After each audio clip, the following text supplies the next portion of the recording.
Tonight, more Georgians say they are living in fear. New research from the American Jewish Committee reveals in 2023, nearly 2/3 of American Jews felt less secure in their own neighborhoods when compared to 2022.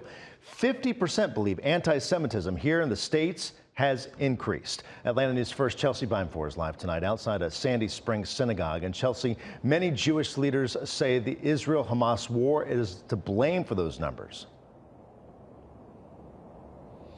Yeah, Blair, the American Jewish Committee surveyed a group of Jews after the initial attack on Israel back on October 7th. And the results, those numbers, they tell a story that more Jews are changing their behavior now. They're living with more anxiety and fear, and some even skipping synagogue here on a regular basis.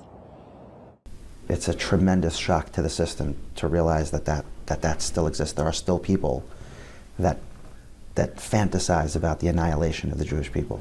Since the onset of the Israel-Hamas war, Rabbi Isser New says he's noticed a change in some members of his congregation, many expressing fear and anxiety as anti-Semitism grows. It's not a time to cower. It's a time to remain strong. Over the last year, we've reported on several anti-Semitic protests and offensive flyers popping up in Metro Atlanta neighborhoods. A new survey by the American Jewish Committee says 63% of American Jews report feeling less safe in the United States than they did a year ago. It made me angry to see these numbers, to see how American Jews are feeling today is something that really pains me in my gut.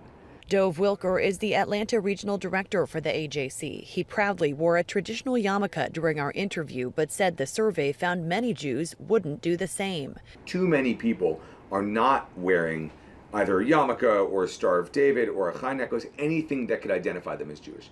They're not going to Jewish events. They're not going to Jewish institutions.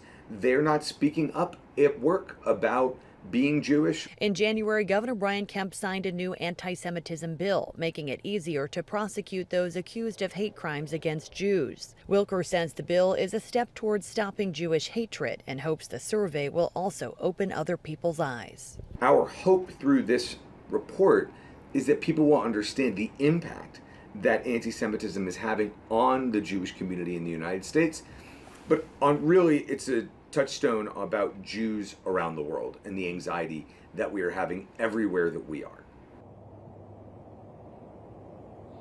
And Rabbi New says he tells his congregation here that when things feel difficult, not to hide, but to continue living proudly as a Jew. Reporting live in Sandy Springs, Chelsea Beimfohr, Atlanta News First.